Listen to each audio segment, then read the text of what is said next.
Por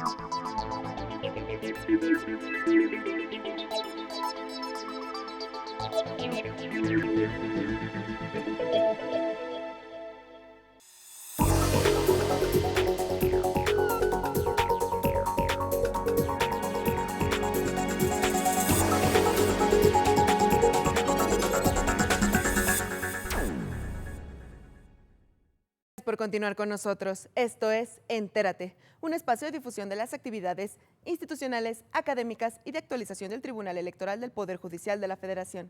Agradeciendo el favor de su atención, continuamos con el Foro Internacional La Discriminación Racial y Afrodescendientes en México. En esta emisión continuamos con la participación de Daniel Ponce Vázquez, director general adjunto de Vinculación, Programas Educativos y Divulgación del Consejo Nacional para Prevenir la Discriminación, quien participó en el panel 1 a 50 años de la Convención para la Eliminación de la Discriminación Racial, retos y perspectivas. En esta oportunidad se destacó que todos los casos de genocidio nacen de un mismo principio, de la despersonalización de la víctima, de privarlo de su condición humana para hacerlo bien un objeto o un subhumano y así destruirlo, y ese es el principal factor que tenemos que erradicar. Acompáñenos a conocer las reflexiones de este foro informativo. Comenzamos.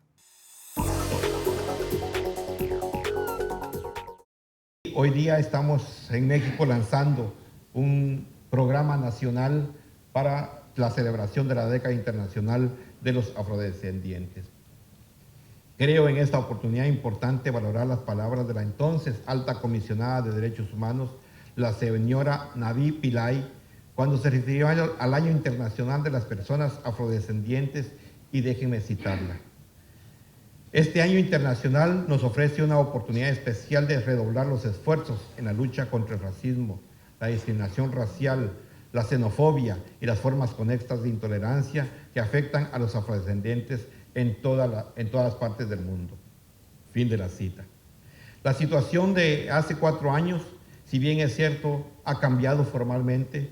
La realidad que viven las personas afrodescendientes en el continente americano y otras partes del mundo sigue igual o empeorando. Si no demos un vistazo hacia el norte de la situación de racismo y discriminación racial que están sufriendo los afrodescendientes en Estados Unidos.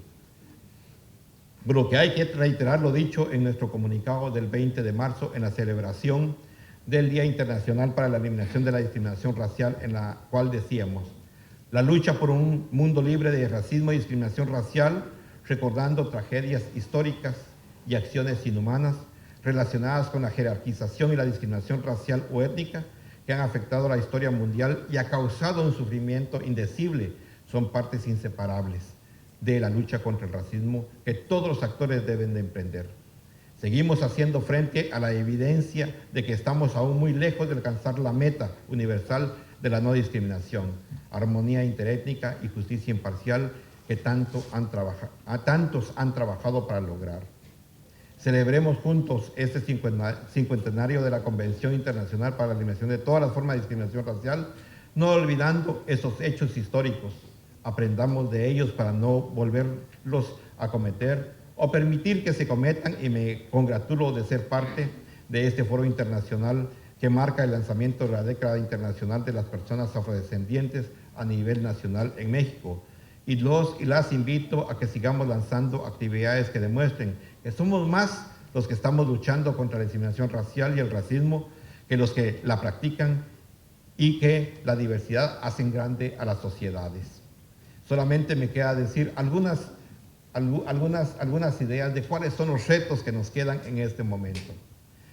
Creo de que para la universalización de la Convención es necesario, y hago eco de la representante de la Secretaría de Relaciones Exteriores de México, a que invitemos a aquellos estados que no han ratificado la Convención a que lo hagan. Y confío en México, siendo México uno de los estados que siempre ha luchado por la defensa de los derechos humanos a nivel internacional, a que haga esta invitación a los estados que no lo han hecho. Que lo establecido en la Convención se traduzca en legislaciones nacionales y que las legislaciones nacionales sean utilizadas y aplicadas. Que los compromisos internacionales se traduzcan en una práctica cotidiana a nivel nacional. Vuelvo a reiterar, aclarar la diferencia entre discriminación con discriminación racial y racismo. Cumplir la reiterada recomendación del Comité en integrar en su legislación nacional la definición de discriminación racial establecida en la Convención. No solo a México, por supuesto, sino que a todos los estados, porque todos los estados tienen esta problemática. Muchas gracias.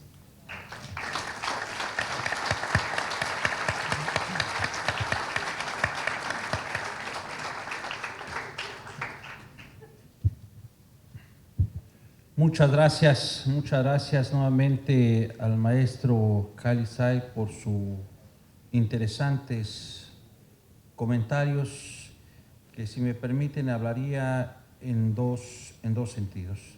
Por una parte, me ha parecido muy oportuno la precisión muy pertinente, oportuna, necesaria en la utilización de un lenguaje adecuado, particularmente al referirse a pueblos indígenas, para referirse a las personas afrodescendientes. No cabe la menor duda que en esto tenemos que seguir construyendo, tenemos que seguir sensibilizando y tenemos que seguir aprendiendo, con la finalidad, insisto, de utilizar el lenguaje técnico correcto. Nos habla de avances y retrocesos. Avances y retrocesos que podíamos muy brevemente sintetizar en lo siguiente. Primero, la falta en muchas de las legislaciones de los estados parte de incorporar una definición de discriminación racial en términos de los estándares internacionales, particularmente en los términos que apuntó el maestro Cali, en términos de lo establecido por la Convención. Sin lugar a dudas, el hecho de que el comité tenga un diálogo constructivo con los estados nacionales cumple sin lugar a dudas una finalidad importantísima de garantizar la igualdad y de eliminar cualquier forma de discriminación racial o étnica. Sin lugar a dudas, todos los actores deben de intervenir, desde luego, en esta labor importante de cristalizar en los hechos el contenido de la Convención. No es solamente una responsabilidad de las instituciones del Estado, no solamente es una responsabilidad de las instituciones o de las instancias de gobierno, sino que también es muy importante la intervención, la participación de la sociedad civil. Algo que parece particularmente importante es esta exhortación que se realiza con la finalidad de poder invitar a los estados nacionales que faltan a ratificar los términos de este importante instrumento internacional. Pero si acaso lo que más ha llamado la atención o me ha llamado la atención es algo que se ha venido apuntando desde el inicio. El hecho de que se establezcan determinados principios, determinados contenidos, determinados postulados en las legislaciones, algunas de ellas evidentemente con ausencias importantes, pero que esto no se lleve a la práctica. El caso de la Convención, por ejemplo, y en términos no solamente de lo dispuesto por el artículo 1 de la Constitución, sino también en términos de lo dispuesto por el artículo 133 de la Constitución General de la República, al formar parte del régimen interior, necesariamente deben de aplicarse. Pero en términos generales hay una falta de aplicación del contenido de la Convención. Y que desde luego el contenido de la Convención se traduzca también en la generación de legislaciones hacia el interior, desde luego, de los estados nacionales, y que esas legislaciones puedan, desde luego, ser aplicadas. Muchas gracias, maestro Cali, nuevamente por su intervención, y ahora cedo el uso de la voz al maestro Daniel Ponce Vázquez, director general adjunto de vinculación, programas educativos y divulgación del Consejo Nacional para Prevenir la Discriminación, CONAPRED. Muchas gracias. Muchas gracias. Con su permiso, señor presidente, voy a hablar desde aquí, aprovechando que después de 5 intervenciones hay un poco de cansancio y sin abusar del tema, pues cambiamos un poco como de escenografía para lograr un poquito mejor la atención. Quisiera concentrarme, aprovechando que ya se han señalado muchos aspectos de carácter normativo, legislativo, de los tratados, concentrarme un poco en la situación que guarda la discriminación racial en el país y también algunas cosas que hemos hecho de manera colectiva en alianza con otras instituciones, que ha sido muy importante. Sin las redes no es posible, sin estas alianzas entre la academia, organismos públicos, derechos humanos y por supuesto del Estado, para poder avanzar en esta lucha contra la discriminación. Con el permiso de los integrantes y mis colegas del Movimiento Nacional por la Diversidad Cultural, voy a presentar como contexto un pequeño video que hemos usado por atención al público veracruzano y agradeciendo su paciencia. Vamos a verlo porque nos permite ver el piso del cual estamos partiendo. Por favor.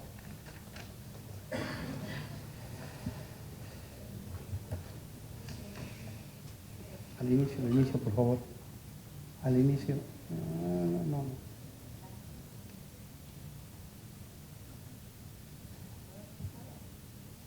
Ahí, por favor.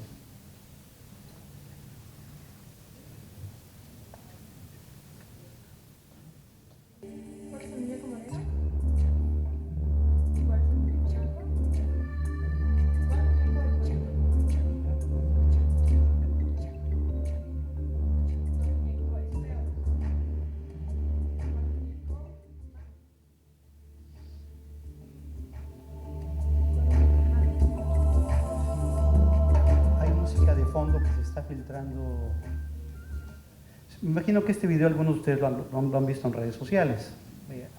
Es un video que está basado en un experimento, ¿verdad?, en donde niños de escuelas públicas y privadas del país definen esta visión de qué muñecos son los mejores, quiénes son los buenos, a quién te pareces, etc. Y por lo tanto nos muestra todavía cómo desde la infancia temprana, desde la educación en casa, desde las escuelas, desde los medios de comunicación, se nos viene educando efectivamente con una visión de exclusión de los que son diferentes, de los que a lo mejor se parecen a nosotros, pero no queremos aspiracionalmente parecernos. Y el tema nos muestra todavía el gran reto sobre el racismo en el país. Si no hay temas técnicos, seguimos adelante por razones. ¿Cuál es el muñeco moreno? ¿Y cuál es el muñeco blanco? ¿Cuál muñeco es bonito? ¿Cuál muñeco es feo? ¿Cuál muñeco es malo? Ninguno. ¿Cuál muñeco es malo? Este. ¿Y por qué? Porque, bueno, este es moreno y este es blanco. ¿Cuál muñeco es feo? ¿Por qué? Porque a mí no me gusta el color café. ¿Cuál muñeco te gusta más? Este. ¿Cuál muñeco es bueno? Este. ¿Y por qué? Porque no me dan miedo los güeros porque tengo más confianza con un poco más así como este. No tengo mucha confianza. ¿Cuál muñeco es malo? ¿Por qué? No sé. ¿Cuál muñeco es feo? Este. No sé, es que me parece que está un poquito, ¿cómo te diría? Más moreno y no se ve tan blanco. Y no tiene mucho aspecto. ¿Por qué el muñeco blanco es bueno? Porque sus ojos son azules y todo su cuerpo es blanco. ¿Cuál muñeco es feo? Este. ¿Por qué? Porque está negro. ¿Por qué ese muñeco es malo? Porque está café. ¿Y por qué que este café es malo? Porque pega. te gusta más? Blanco, porque sus ojos están bonitos y su raza también. ¿Cuál muñeco se parece más a ti? Un poquito a este. Es que soy un poquito güerita de mis piernitas y de mis aquí, de mi espalda y de mi carita y mis bracitos los tengo morenitos. ¿Cuál muñeco se parece más a ti? ¿En qué?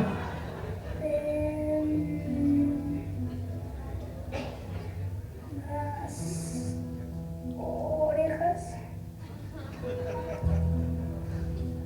Sí, ¿no? Bien, bajamos el volumen, por favor. Evidentemente el experimento de hace 4 años, que ha viralizado casi 8 millones, el propio comité, cuando la comparecencia de México se señaló que había sido importante, nos cuesta trabajo reconocer que somos un país todavía que ejerce prácticas racistas, y porque las aprendemos desde muy niños, ¿no? Y bueno, inclusive, como alguien diría, nos reímos de nuestra propia desgracia racista, diciendo, esto es lo que somos, ¿no? Y si nos fuéramos a la historia, podríamos ver efectivamente la invisibilidad de los pueblos afro de México. Miren nada más, en los propios textos, es Vicente Guerrero, el único presidente negro que hemos tenido en el país. La manera en que, si nos vamos a un extremo de la imagen, cómo se proyecta a una persona que parece pues una persona peninsular, ¿verdad? Hispánica peninsular, y al extremo derecho está efectivamente como la litografía refleja cómo fue realmente el general Vicente Guerrero, una persona afro con raíces muy fuertes, pero la historia nacional lo blanqueó y lo fue desapareciendo de la historia. El propio Morelos, que ella aparece con una tez bastante más clara, era también afrodescendiente, ¿verdad? María Elisa nos dará un poco más de historia en esa parte, pero creo que era su abuela, había sido también una persona negra, ¿verdad? Efectivamente de origen africano.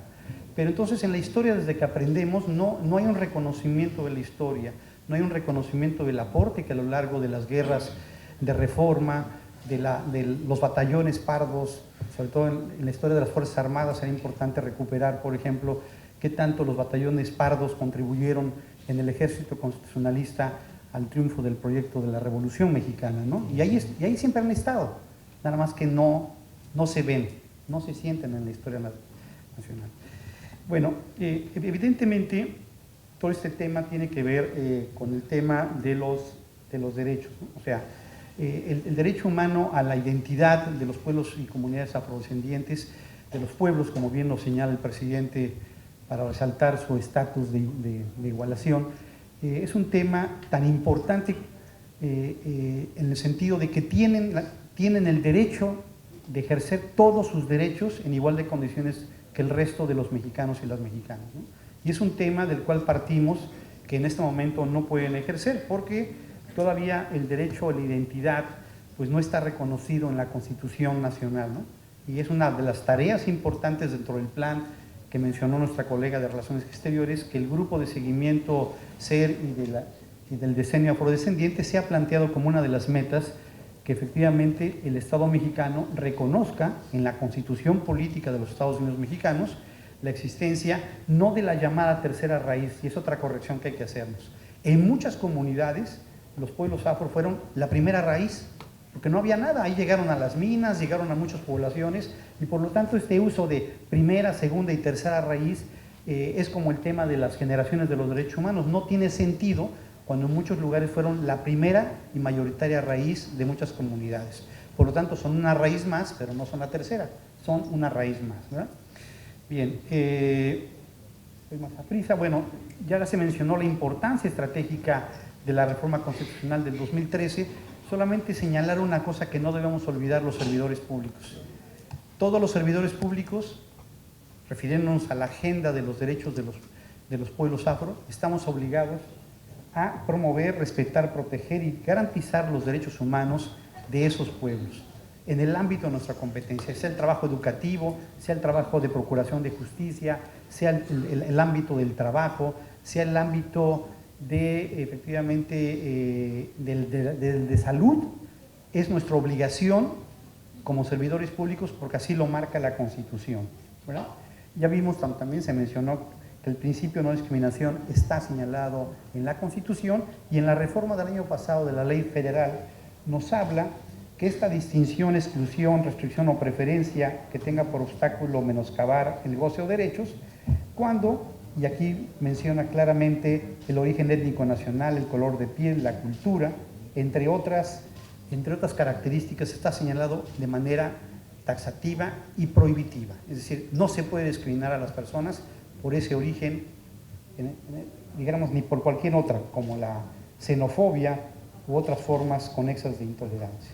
Bien, entonces, si está en la ley, si hay muchos tratados, ¿por qué la discriminación persiste? Bueno, ya vimos un tema cultural, pero a veces el factor cultural, nos dicen algunos autores, se usa como pretexto para señalar que es un tema que no va a cambiar en el corto plazo y que por lo tanto podemos irnos acostumbrando que esto va a tardar mucho tiempo. Efectivamente, la variable cultural nos tiene que permitir entender y saber que es transformable, pero no puede convertirse en una lápida que nos impida transformarla, cambiarla, porque si no nos quedamos con una explicación de que es cultural, ¿verdad? Entonces es como la palabra fácil con la cual quitamos las responsabilidades de que tenemos que ir cambiando esta realidad. Por supuesto que detrás de la discriminación no solamente están los factores culturales, están los factores de poder. Es un tema, yo siempre digo esta expresión y la repito donde puedo. En este país todavía memorándum de ventanilla municipal mata tratado internacional, ¿verdad? Sí, así es decir, el memorándum dice que usted no puede ejercer sus derechos, usted no aparece en el programa social porque no pertenece a un grupo y condición indígena, pero el tratado, vaya usted a México, hay que se lo resuelve la gente de la Suprema Corte o de la Comisión Nacional, vaya usted con el presidente de la Comisión Nacional para que... No, y no puede ser, o sea, tenemos que saber que ese tema de factores de poder, irlo transformando en el empoderamiento de las comunidades y de los pueblos y de las personas afromexicanas para que puedan ejercer sus derechos. Por supuesto, todavía quedan muchos factores legales e institucionales, normas locales, la propia reforma constitucional, ¿verdad?, en donde tiene que aparecer un día, evidentemente, con fuerza, con igualdad de condiciones los pueblos afromexicanos. Y por supuesto, la desigualdad social. A los pobres del país, a los pobres afrodescendientes, les va de una manera más desigual que a los que no tienen pobreza, no viven en condición de pobreza. Pero no es el único factor, por supuesto. Bueno, hay muchos grupos sociales que además no solamente tienen el factor de la discriminación per se, los pueblos afrodescendientes. Cuando se entremezclan dos o más factores, a lo que le llamamos discriminación interseccional o múltiple, viven condiciones de vulnerabilidad mucho más agravadas. No es lo mismo ser una mujer afrodescendiente con discapacidad de religión no mayoritaria en el país que una persona afrodescendiente, adulto mayor, con estudios universitarios, efectivamente que puede vivir en la Ciudad de México y tener alguna responsabilidad pública. Dijéramos, cuando se mezclan los dos o más factores, hay una condición mayor de vulnerabilidad. Bien, la encuesta de discriminación que ya ha sido citada nos menciona fundamentalmente que los temas étnicos tienen un factor alrededor de, si sumamos poco o mucho, no sé, del 60% de la población que considera que es un factor que divide la sociedad. Nos reconocemos como diversos, pero decimos que la diversidad nos divide, ¿verdad? Y nos divide mucho. No con un nivel tan fuerte como el tema de la riqueza o el tipo de educación que recibimos, pero ciertamente constituye un factor. Esta parte es importante de tener que sea un minuto. Por supuesto que tienen razón los expertos del INAH cuando nos dicen que hay que tener cuidado de no caer en la discusión de la racialización, es decir, los extremos que, por ejemplo, nuestros vecinos norteamericanos llegaron al tema de medir todo por el tono de la piel. Y yo creo que es importante saber, bueno, la encuesta nacional nos arrojó de esta muestra de 53,000 personas que hicimos junto con la UNAM, donde las mexicanas, por ejemplo, consideran que es como su tono de piel, no se ve tan claramente porque la luz no lo permite, pero las mexicanas consideran que son dos tonos de piel más claros de lo que son realmente. y que los hombres somos un tono de piel más claro de lo que somos. ¿Qué significa esto? Que evidentemente el modelo aspiracional, el modelo que vemos todos los días en los medios, el modelo que se nos educa, es buscar evidentemente digamos, la aclaración de la piel, incluso hasta por medios artificiales, ¿no? Las personas más pobres y de tono de piel más oscuro gastan una parte importante de su presupuesto en blanquearse, ¿verdad? Pero el tema no es un tema de color de piel, o sea, para no centrarse, que no está ahí toda la discusión, ¿verdad? Porque si no estaríamos realmente reduciendo el problema a un tema de tono de piel, ¿verdad? Bueno, no me detengo con cosas como estas, ¿no? Por ejemplo, el 73% de los mexicanos rechazaría algo mucho que una persona con otra identidad racial viviera en su casa, y un 60% si fuera de una cultura distinta, y 58% si fuera una persona extranjera. Esta visión de que somos tolerantes, en el sentido de lo que dice la UNESCO, pleno respeto a los derechos de los demás, pues no es tan cierta, ¿verdad? Nos muestra todavía el gran desafío que tenemos cultural, ¿no? Y un 10% considera que es válido insultar a las personas por su color de piel en la calle, ¿verdad? Es lo que se señala, ¿no? Bueno, un porcentaje no menor, uno de cada 5 por lo menos, considera que no puede ejercer sus derechos de igual forma por sus costumbres, por su acento, por el lugar de que proviene o por sus características raciales o fenotípicas, ¿verdad? Bien, incluso en redes sociales, digo, ahorita en el contador, quise rastrear, pero tenemos un contador diario en la campaña SINTAC que todos los días se resetea, pero encontramos expresiones diarias y miles de expresiones que no solamente se refieren a las que están ahí, perdón por las expresiones, puto, naco, india, negro, o sea, son miles de expresiones en redes sociales que todos los días los mexicanos estamos usando, y este contador lo pueden consultar en www.dilosinodiosintac, y van a encontrar el contador diario y en tiempo real de cómo la gente está expresando y usando expresiones discriminatorias todo el tiempo. O expresiones como estas, ¿no? Que el Instituto de Derechos Humanos y Democracia nos puso, ¿no? A mí me hablas de usted, pinche morra con los prietos. Yo me disfrazaré de ébola para que todos los pinches negros me tengan miedo. Mira, pinche naca india patarrajada de Serra. No todas las mexicanas están igual de prietas, color de llanta como tú. O sea, sacadas de contexto, pero esas cosas son de todos los días. O sea, el racismo está en las redes sociales, está reproduciéndose en los temas del manejo de nuestros jóvenes y adolescentes, pero no es un problema de ellos, ¿eh? Esto lo aprendieron en algún lado, esto es el amplificador de las redes sociales, ¿no?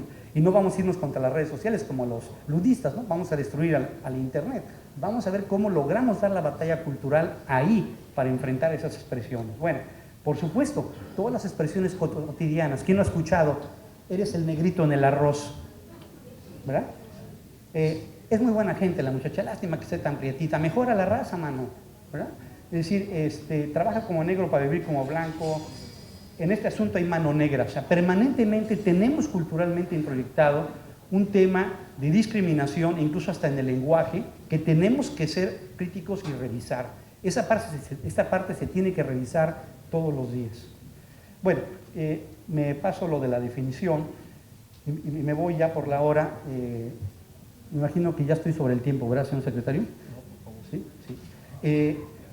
Hay algunas herramientas que hemos intentado, dijéramos, usar, y evidentemente que es importante reconocer. El propio Programa Nacional para Prevenir y Eliminar la Discriminación nos habla por lo menos de 6, efectivamente, objetivos transversales sobre los cuales hay que enfrentar esta agenda, ¿no? El objetivo de la transversalidad para que en la formación de los servidores públicos esté clara esta definición, no solamente en los estados donde hay presencia de población indígena y afrodescendiente, sino para todos los servidores públicos, independientemente de su nivel de competencia. Mecanismos de defensa, o sea, no podemos esperar, como ya bien lo decía el ombudsman regional, ¿verdad?, el presidente de la federación, pensar que todos los casos, todos los problemas suben hasta llegar a la Comisión Nacional o a la Comisión Local de un estado, sino generar a las instituciones públicas mecanismos de defensa efectivos. Y el modelo es como lo que nos enseñó las lecciones de los terremotos del 85, cuando se creó este Sistema Nacional de Protección Civil. Nadie, cuando no funciona un comité de protección civil, dice, me voy a quejar al Senapred, porque no había extinguidor y cosas. Ahí tiene que funcionar en la institución pública un mecanismo de actuación. Claro, si no funciona, recurrir a las instancias externas, pero no todos los problemas subir, la solución es bajar. Nunca vamos a acabar con esta parte.